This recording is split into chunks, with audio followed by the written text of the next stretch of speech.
Salutations, everyone. I hope everyone is doing well today, and welcome to today's upload. Before we jump into it, a couple quick links. As many of you know, I rely on Patreon, PayPal, channel membership, and the merch to help the channel to continue to grow and go. Links to Patreon, PayPal, and channel membership is in the description below. Merch displayed directly under the video. Also, Dogman, Frightening Encounters, Volume 1 through 3, the audiobook versions. They were written and researched by Tom Lyons, narrated and produced by me, Jeff Nadolny. Those audiobooks are available on Audible, Amazon, and iTunes, links to which are also in the description as well. And finally, last but definitely not least, if you'd really like to help support the channel to continue to grow and go, simply subscribe. It doesn't cost a cent. Click the like button, takes half a second. If you don't want to miss out on any of the informative uploads I put out daily, click the bell icon. And folks, please leave a comment and share the video. Why? Well, because all of these things really do help the channel to continue to grow and go. They definitely do matter, and they are appreciated. And with that, I have taken far too much of your time. Let's jump in to today's upload. Shall we? This gentleman who reached out to me, his name is Wesley, and he is from West Virginia. Had a very unusual experience to share with me. He's a little hesitant about coming on. I think he might after he hears this upload. In regards to his experience and sees, your guys' response. It's an experience that is really intense. And it happened in a very isolated part of West Virginia. And I mean, West Virginia itself is an isolated state, beautiful state, great people. But, you have spots out there that people might not have touched, for 100 years. And that is true. That is true, 100%. So last fall, he was in Braxton County, West Virginia. And he was traveling from a little unincorporated kind of town called Clem, and he was going up to see his buddy who lives in Elmira, which is another unincorporated town in Braxton County. And I had never heard of Braxton County. I have a map of West Virginia and experiences from all subscribers, and pinpointed some of them, especially like during the attacks. And I have never heard of this county. I looked into it, very isolated, but absolutely gorgeous. So it was a fall afternoon. And that right there is in of itself a strange time to have an experience, especially the way this experience went down. So he's on this route, 1148 County Route 18-2, and he's traveling. It's early afternoon, a great fall day, he said. There was not a cloud in the sky. He said that temperatures were actually decent for that time of year. It was in mid-October. And him and his buddy were just going to go hang out and do whatever. They didn't have any plans. They were just going to just chill out and hang out. And he's in this very rural, isolated stretch of this 1148 county route. I looked at the map to see where exactly it happened, and there is nothing in this area. Like, this is just so far out there. He's going about 45 miles an hour. He's not doing he doesn't drink. He doesn't smoke any marijuana. He smokes cigarettes and drinks lots of caffeine. He's got his window down. He's got a cigarette going, and he's listening to some music.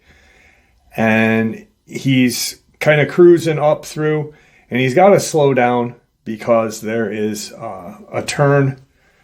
Kind of the road kind of juts. And so he's got to drop from like 45 to about 20.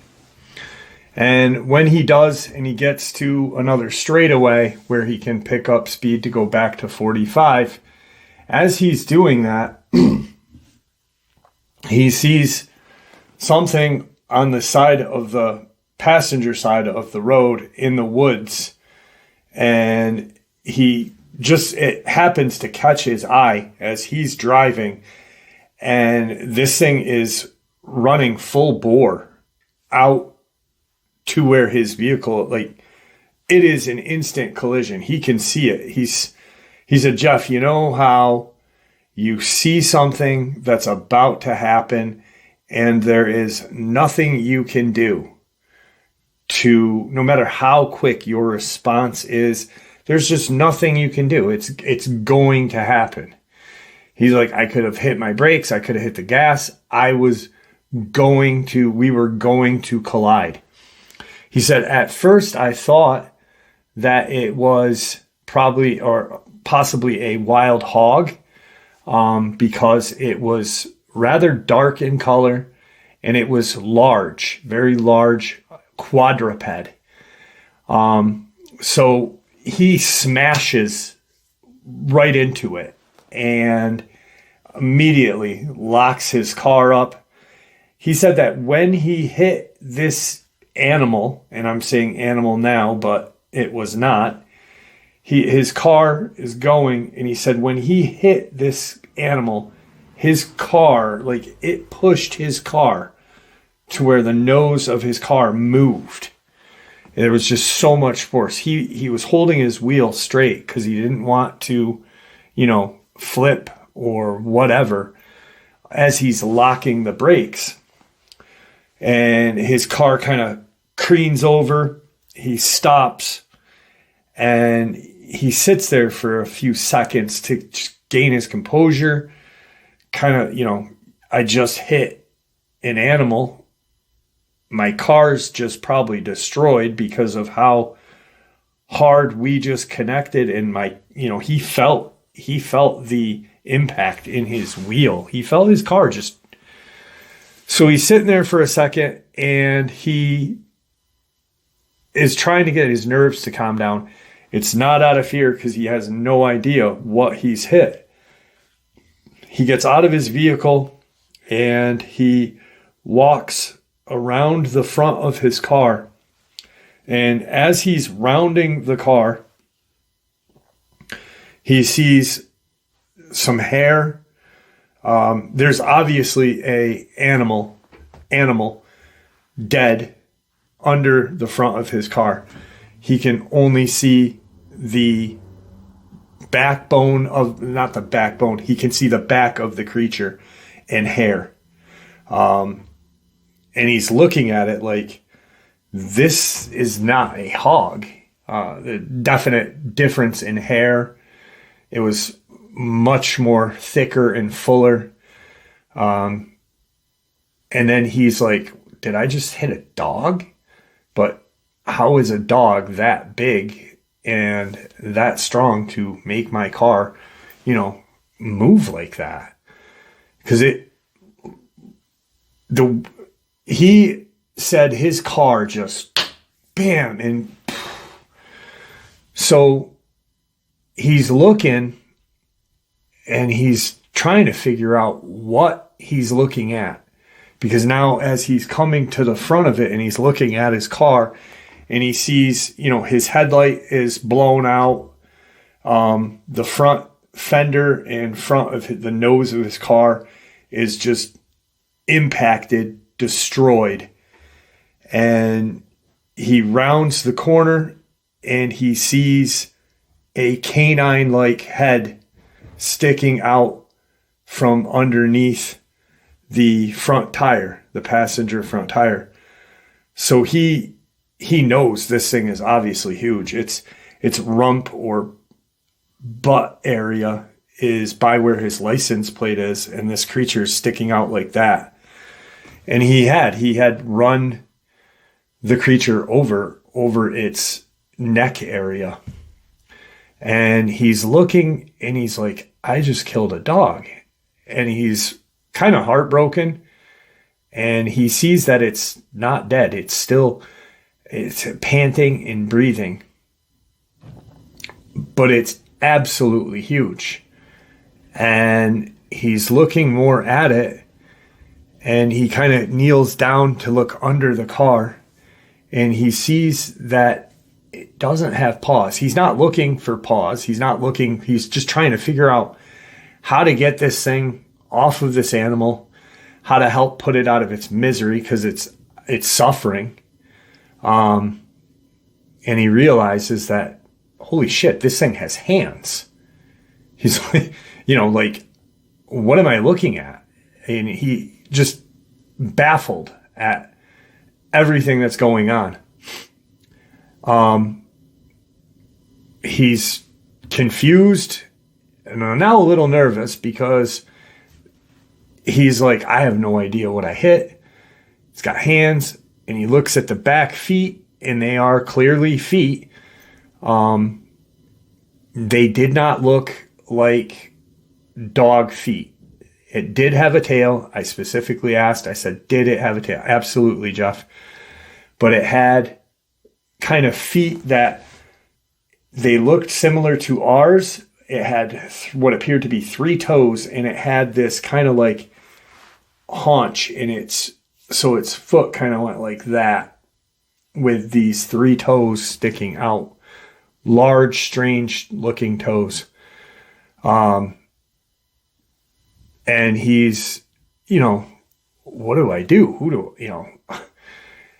Should I back over this thing and hit it again to get it out of its misery? He then calls his buddy and he says, listen, I just hit. I don't know what it is. I thought it was a hog, but I think I hit a werewolf. And his friend Josh, who he was going to see, that lives in Elmira, said, and Wesley's like, I think it's still alive. And Josh says, hang on, where are you? And he says, I'm on 1148. I was on my way from my house to your house. He's like, I'll be right there. Don't move. Get back in your car and wait for me to get there.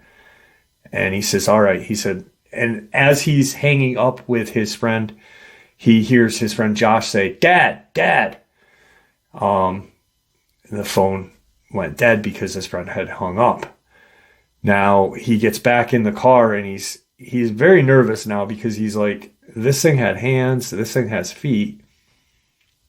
And my friend told me to sit in the car. What does he know? Like what is going on? His friend Josh's dad is a avid hunter, trapper. He is like a kind of a backwoods kind of guy.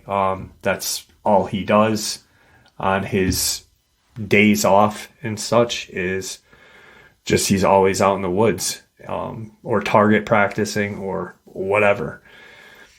And he decides that, I think I have to call 911 because my car is damaged. I'm going to call my mom before this goes any further, and then I'll call 911. But I want to let, at least one of my parents know what just happened. So he contacts his mom, and he said, listen, I just hit an animal. The whole front of my car is really badly damaged.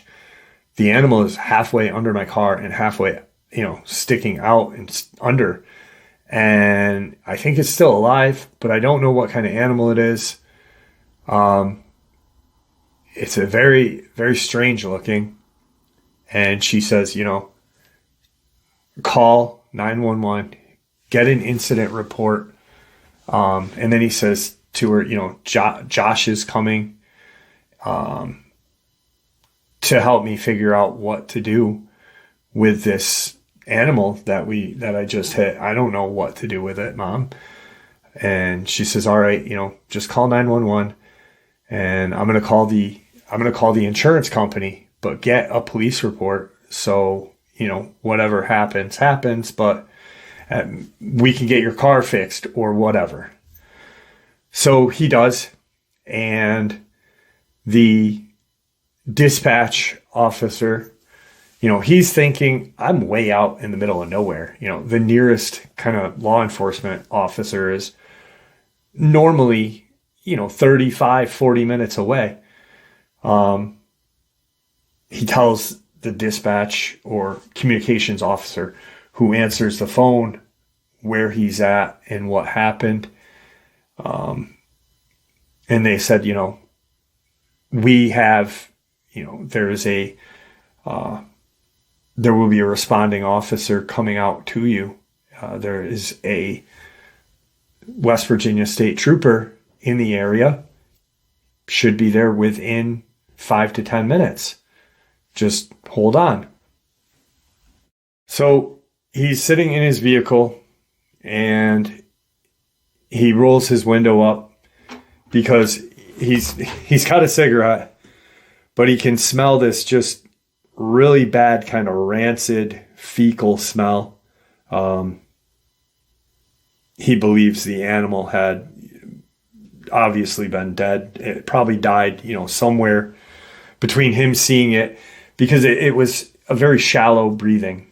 But he thinks that it had crapped itself after he hit it. So he's rolls the window up like a crack and he's smoking a cigarette. He's chain smoking. He said, he was like, I probably lit 2 cigarettes in the matter of 5 minutes. He goes, and as I'm sitting there, he goes, I had all my windows up and he goes, I had this feeling just to lock my doors. He goes, I don't know why. He goes, the creature animal is under my car, but something inside of me said, lock your doors.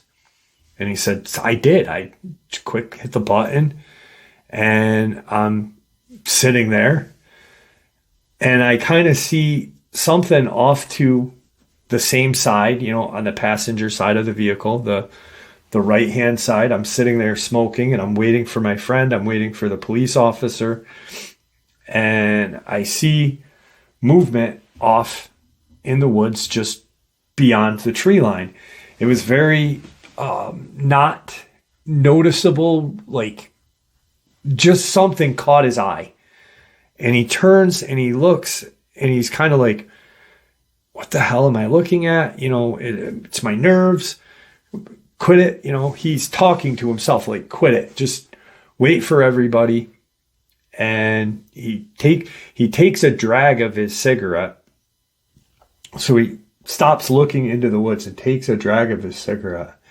And he looks in the window and flicks the ash off out in the cracked window.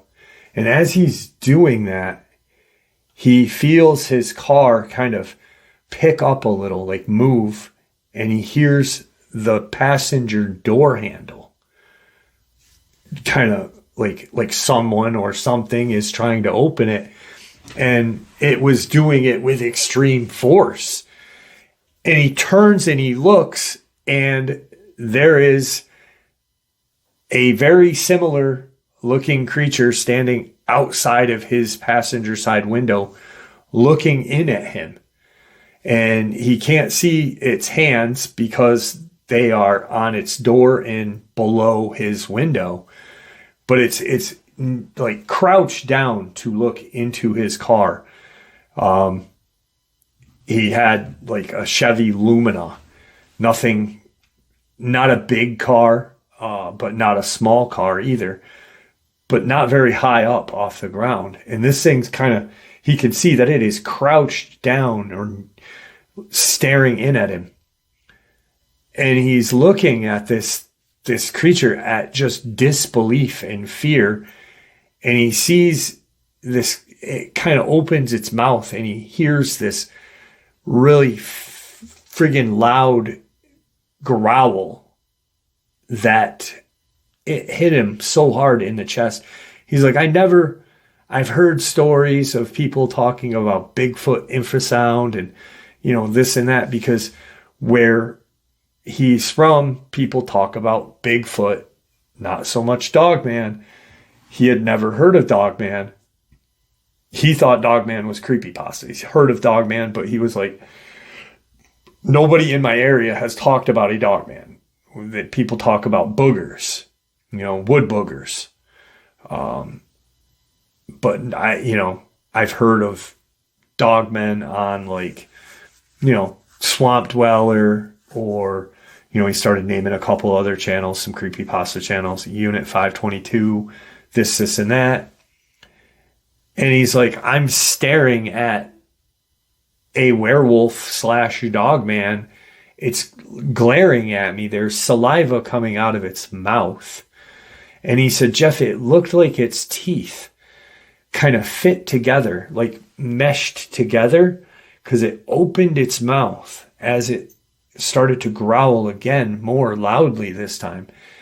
But he said it had a second row of teeth behind that first row of teeth. But then behind that was a second smaller pair of teeth.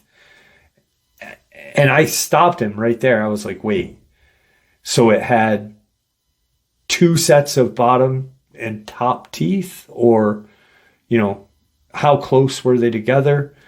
He's like, I don't know. But they were two sets. There were two sets. The front set seemed to be larger than the back set. And I'm like, okay. And he's like, have you ever heard of anything like that? And I sat there for a second because we were talking. And I almost said no. But then I remembered hearing one or two experiences where someone said that they had seen this canine-like creature that had two sets of canine in its mouth.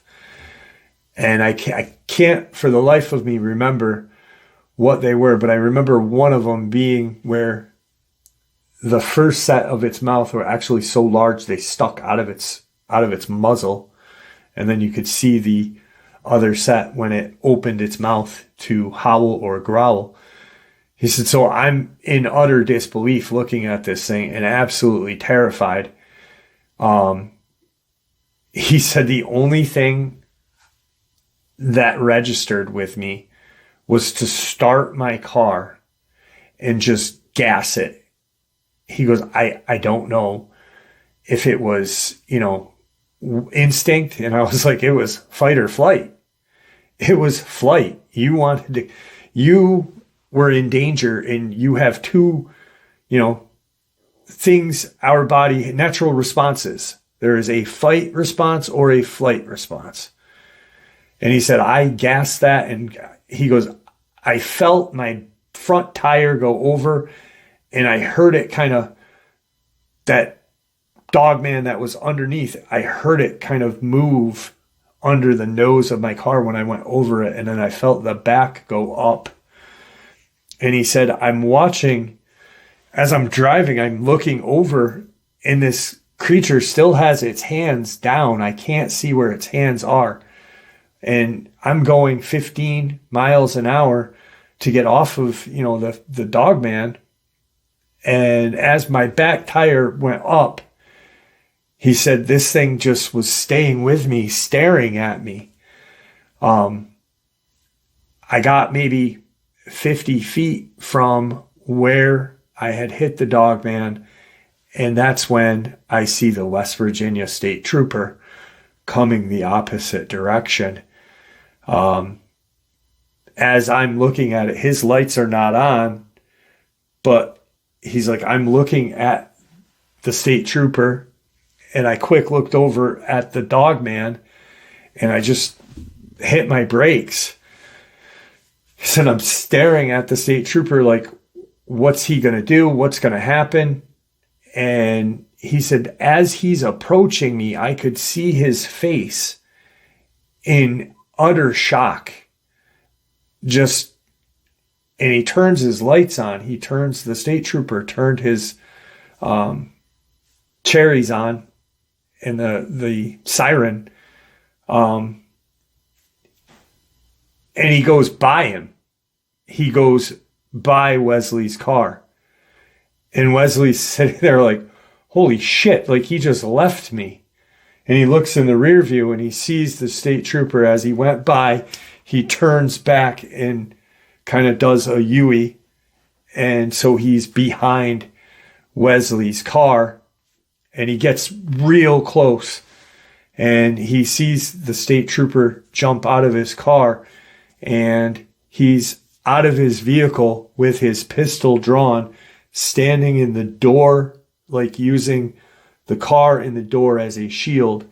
And he started to like look at the Dogman, and the state trooper screamed out to Wesley. He said, put your head down, kid, and, take cover, put your head down. I'm going to be shooting. He was not in direct line of fire at all, but the state trooper wanted to give him ample warning for what was about to go on. And Wesley said he heard 6 or 7 shots ring out. And from that distance, he was looking and he could see every bullet make contact with this creature. Bop, bop, bop in the chest. And the Dogman kind of backs up like that. And it did something that Wesley will never forget.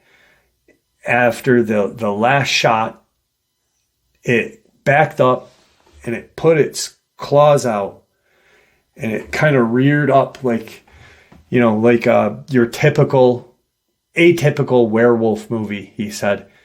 And it just let out this howl. And he said, I almost thought the creature was going to jump over my car and tackle the state trooper. He said, but after it did the howl, it dropped to all fours and ran off into the woods. But it was hobbling on its front. It was favoring one side of its shouldered area where that police officer had shot it. So Wesley is still in his car. He looks back in his rear view to see what the state trooper is doing.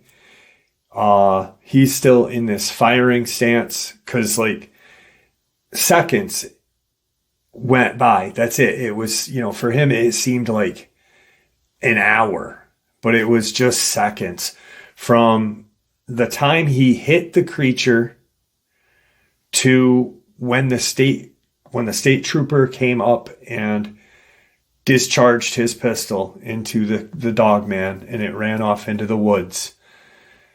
Probably 8 to 10 minutes had gone by, but it felt like an eternity for Wesley. Because he had made the call to his friend, he had made a call to his mom, and he had made the 911 call. So he is looking into the woods and he notices that there's blood that kind of sprayed out or, speckled out of the creature and landed on his windshield and on the side of his car. The Dogman that he had hit is in between the state trooper's car and the tail of his car. So there's a distance between it. And he can see that. At that point, the state trooper stops, looks into the woods, and then notices the dead one lying in the road. He yells to Wesley, "Hey, are you all right? Hold tight in the car. I've got other troopers coming. Just hold tight in your car. Don't get out. Don't get out." He's sitting there. He sees the state trooper kind of walk over and look at the dogman that he had run over. And he looks up in the rear view here, and he sees that his face is kind of in disbelief. He sees him kind of nudge it with his foot, and he hears a truck, a very loud kind of truck coming up the road from the same way the trooper had come, and realizes that it's his friend Josh, and Josh's dad is with him. Josh's dad is driving his truck, and they pull in front of Wesley's car, and Josh gets out of the car, goes over to Wes's driver's side, and he's talking to him. The state trooper is now a little leery of what's going on. He's like, "Get back in your vehicle. We got this matter handled. It's not safe." And Josh is like, I'm Wes's friend. We're friends. He called me as well. I just want to make sure he's okay. And Josh's dad is coming around his front of his car. He went in front of Wesley's car, and he's walking back to where the state trooper is. And the state trooper sees that he's got a shotgun in his hand. And he quickly puts his hand on his service pistol, backs up and says, "Put the gun down." And Josh's dad said, "Listen, I know what you just hit, or what Wes just hit. You might need me until backup gets back here, to just in case there's more out in these woods, because these things travel in packs. I've seen them before. I'm a hunter, I'm a guide. I live in the woods." And he hears the trooper say, "I just discharged my pistol into one that had the kid's car, it had its hand on the kid's car." So his dad is now talking to the state trooper. They're both looking into the woods and talking. Josh is talking to Wes. Wes is not, they have Josh and Wes are two opposite people. The way Wes put it, he said, and it's Wesley. I'm sorry, Wesley, if you're listening. Wesley is a nerd. No better way of putting it. And I don't mean that in any, he's a self-proclaimed nerd. Josh they've been friends since they were little kids. Josh is a rugged kind of kid. And Wesley is, they're complete opposites, but they're best friends. Wesley's terrified. He lights up another cigarette. He said, "I probably smoked a half a pack of cigarettes in, an hour." And probably 20 minutes go by. And this is the strangest part, because Wesley said, what if that state trooper hadn't been in the area, and I had to wait for that second call, or that second car to come? He said it would have been a half an hour by myself sitting on the side of the road with the other creature having, 25 minutes alone. It probably would have gotten into my car and killed me. I don't know if I would have even been able to drive away. The other state trooper comes, and they start talking. Josh's dad, as he sees the other state trooper come up, he said, "I'm going to put my shotgun in my truck. I don't want to, I don't want any issues. The state trooper, you're good. Just put it away, whatever, or keep it out. I understand. So he puts his shotgun in his truck and he walks over to Wesley's door with his son, and they're talking, and he said, we'll tow your car, or can you drive it and bring it to my house, and we'll give you a ride to your house later. But chances are you're going to need to calm down. Why don't you call your mom, stay the night at our house, and just, relax. And just kind of get a chill.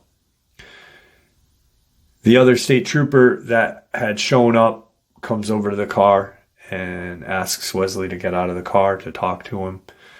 They take down his information, insurance information, basically like he had hit, in an accident. They were going to write up a report.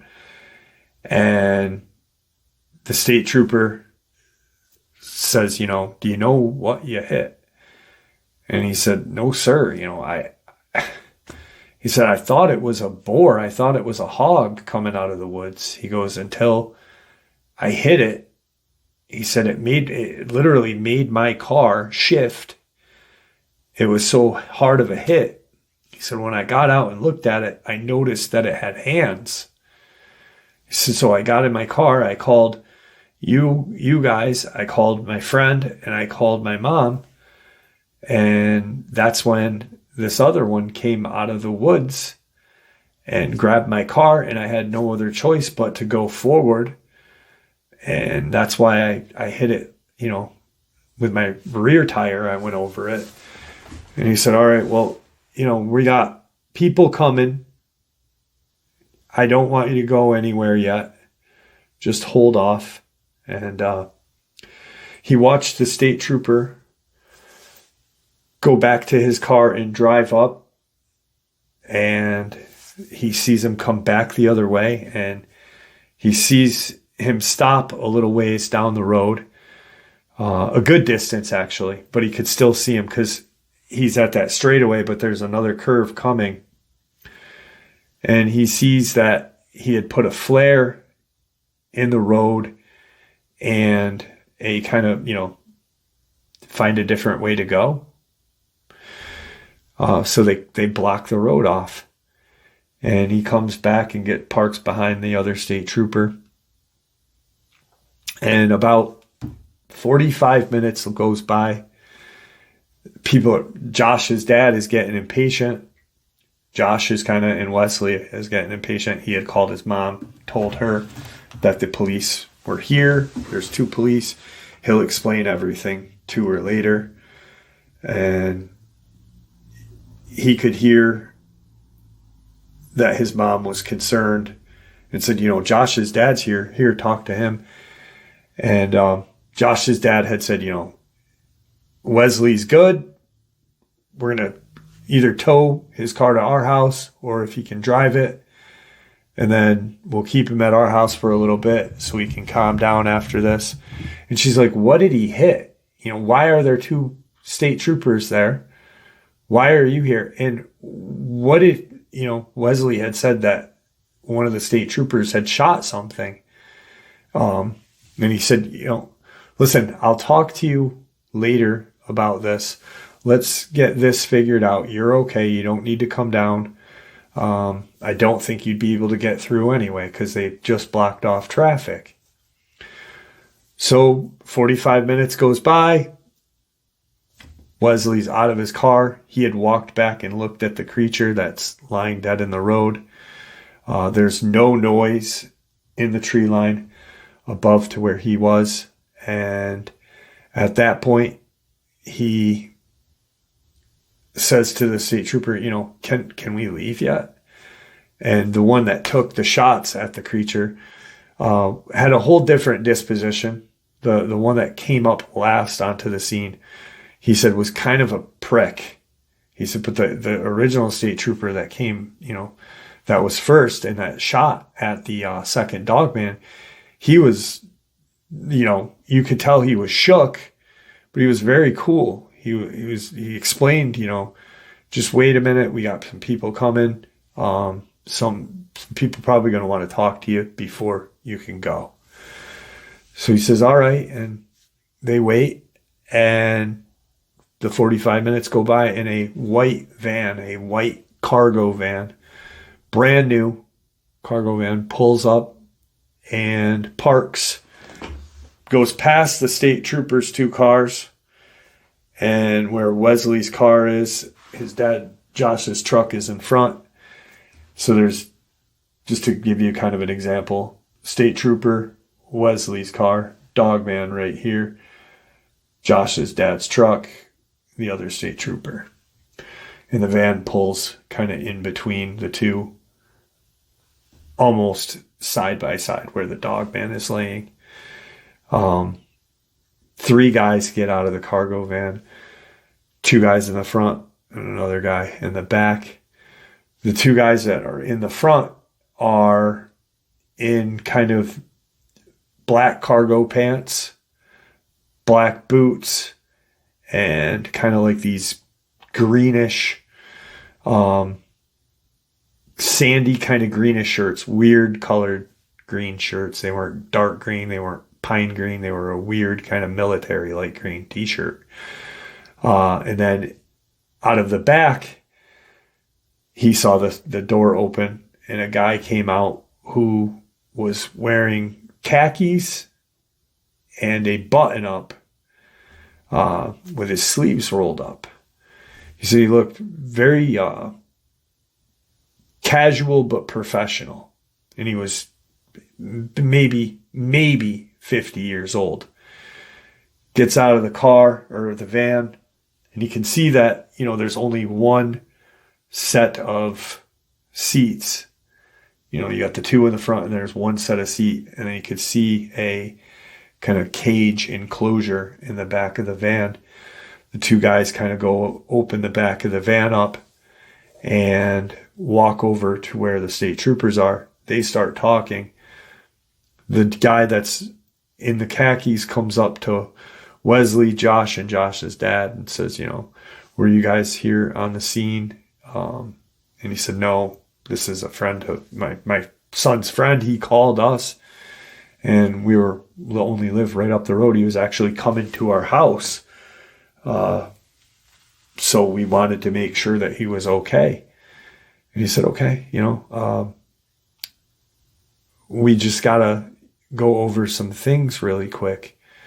And I think it's best that you all hear this, because we kind of want this to go a certain way to where it won't affect you, Wesley. We don't want this to come back on you, Wesley. And he kept saying his name. He kept saying, we don't want this to be your fault. We don't want you to get in trouble. He wasn't saying that, but I'm using that as an example, Wesley. As he's saying this, he's watching out of the corner of his eyes these 2 guys quickly and meticulously too, wrap this Dogman up in a sheet of plastic, pick it up, walk around the back of the van and throw it in the back of the van, shut the door, and they go back to where the state troopers are. And he sees them talking, and he says, he's looking, he's trying to figure out what the hell is going on, because this guy's being very aggressive, but assertive would be aggressively assertive, I guess. He wasn't really threatening him, but he made Wesley feel very uncomfortable. He actually made Josh and Josh's dad a little uncomfortable as well. And Josh's dad is, like I said, he's an outdoorsman, but he's someone that doesn't get shook too often. And the guy just says, what you hit was a bear. It was a 1-2-year-old bear. Not fully grown, obviously, because if it was, fully grown, your car wouldn't have been able to go over it. So it was about a 2-year-old bear. we're going to need you to remove your stuff from your vehicle, and we're going to take care of everything. Take your plates off your car, contact your insurance company and let them know that you're taking your car off the road. Don't report this accident. And he's like, my mom already did, I think. And he said, we'll handle all of that. Let me just finish what I'm going to say to you. Then I'm going to call your mom and talk to your mom about this. And so he's told to get everything that is in his vehicle that he owns, right down to a gum wrapper, and put it with Josh's stuff in Josh's dad's truck. So he takes the plates off, he takes all the stuff out of it, his insurance, registration, this, and that. And as he's walking, they're walking back to the truck, and Wesley looks at Josh's dad and says, what's going on? That was not a bear. You saw it, right? You saw it. He said, that wasn't a bear. And I'll explain more to you. I don't know what's going on here, but those things are in our woods. There ain't just wood boogers out in these woods. There are creatures like that out here. And some other weird things. Just, let's go along with this. Let's not stir up any waves. And Josh kind of looks at Wesley like, what the fuck? My dad's never like this. Like, my dad's never docile and complying. And as he's walking back to the car to make sure all the stuff is out of it, he sees the guys with scraping his, registration. They started spraying some stuff on the car, on the window, on the side where blood was, and quickly just got the blood off the windshield and off the side of the vehicle, from where the state trooper had shot the other one that ran back into the woods. And so he sees the guy and says, give me your mom's phone number. I need to talk to your mom, or call your mom and let me talk to her. And he does. And he sees the guy, he hands him his phone, and the guy walks away past the state troopers, and he's walking down the road, and he's standing there and he's, shaking his head. Yup, whatever. He doesn't know exactly up until he gets home and talks to his mom what was said.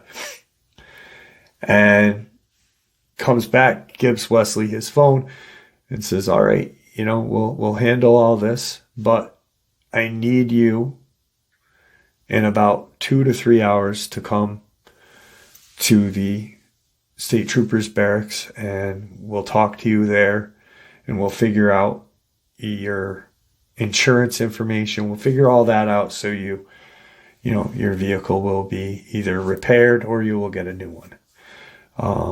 Probably not brand new, but something as of what that cost of that car is.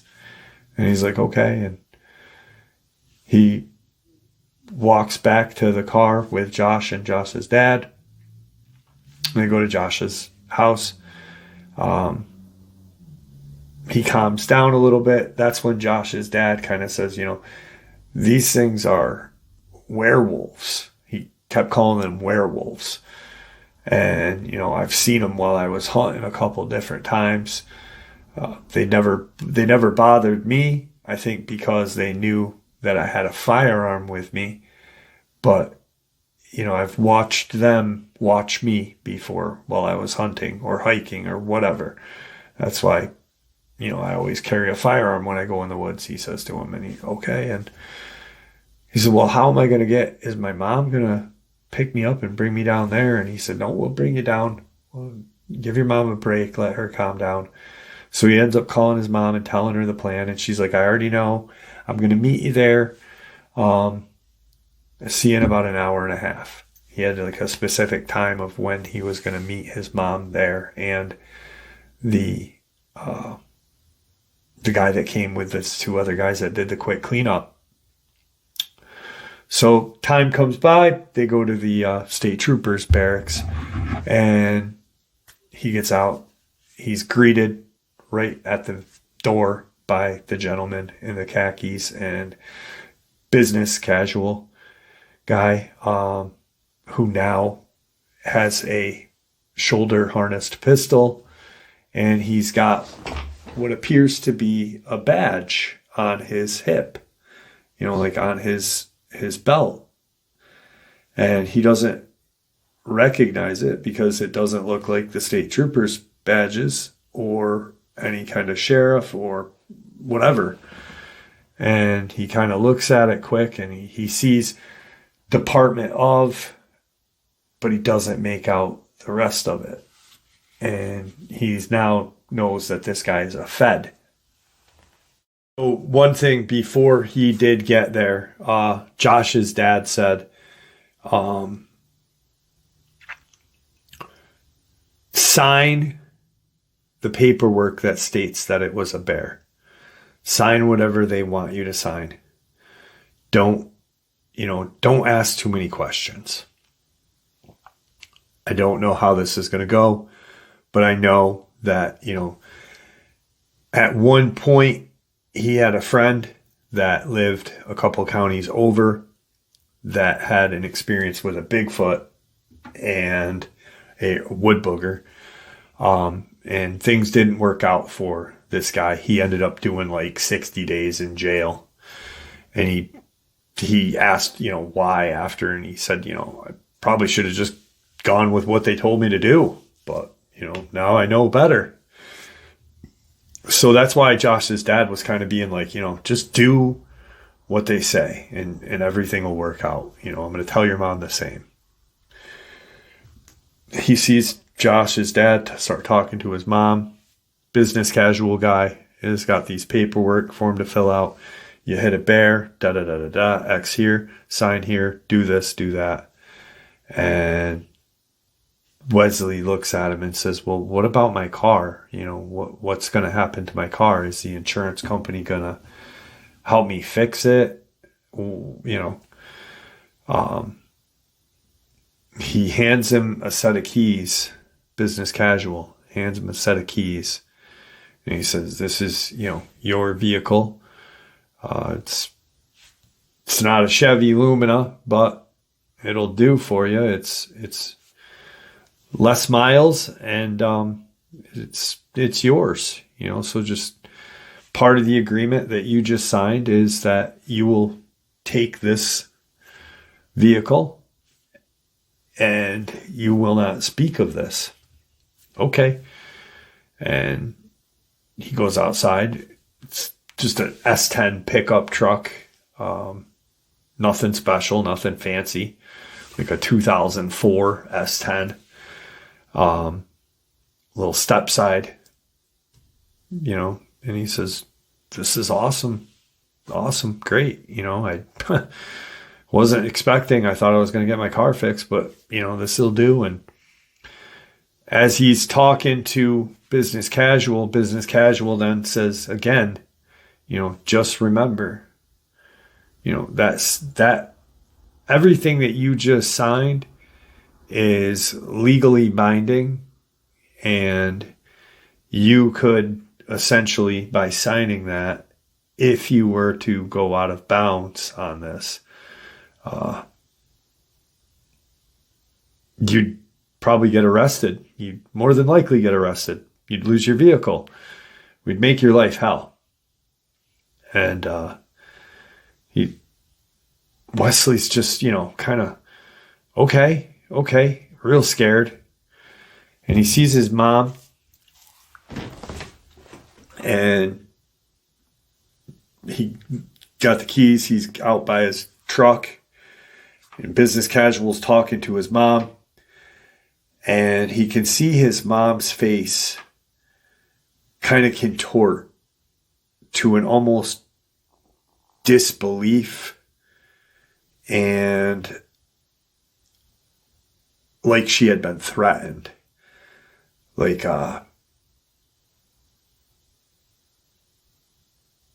we're going to do exactly what you say. You know, that kind of look, like just kind of defeated, a defeated look. They drive away. They have a copy of that paperwork. He goes home. Josh rides with him in his S10. Josh's dad goes to his house, and Wesley's mom follows Wesley and Josh back to her house, where they sit and they kind of go over the contract and what was said to his mom. And pretty much what he said was, you know, if by chance this was to get out, you know, we can discredit you, your son, his friends very easily. And that's something that you don't want to happen. So just, you know, go along with everything and have a wonderful rest of your life. Your kid hit a bear. Why he wanted to share is the question. And I said that to him, or asked him that. I said, well, you know, if they threatened you with jail time and to take away, you know, your vehicle, it's only been a year, Wesley. Why did you decide to, you know, reach out and share this? And he said, I think it's the right thing to do, because after listening to so many people's experiences and such, that the public needs to be aware. It needs to be aware of how the government is acting. Whoever this guy was, whatever department of the government he worked for, they need to kind of be put on check. I'm not afraid anymore. I'm not afraid. And I think, you know, it's time that the public is aware. And he now has written a letter.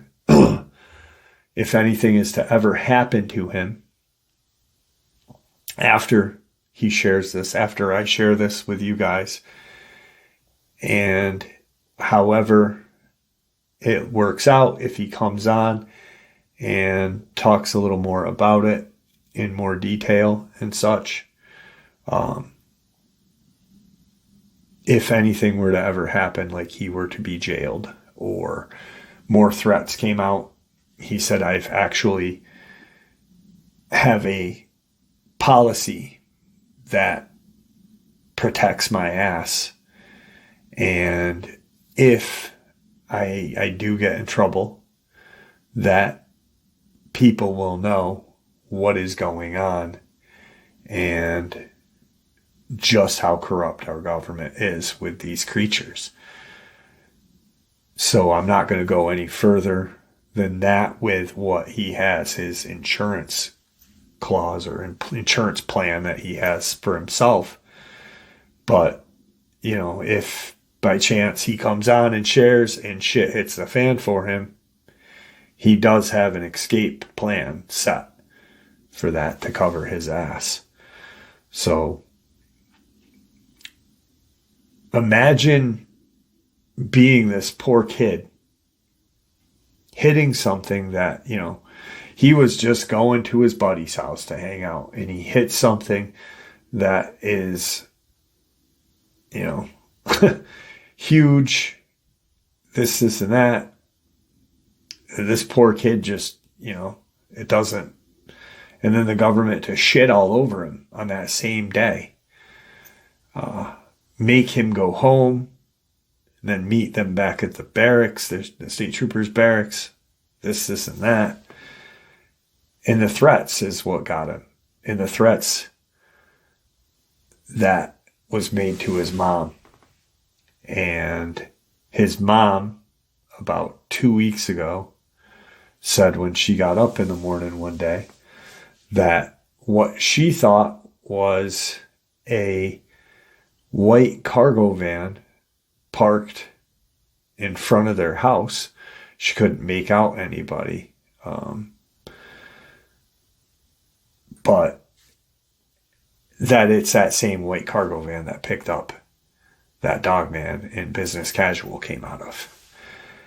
And he just wants people to know, because he hadn't even shared this a couple weeks ago.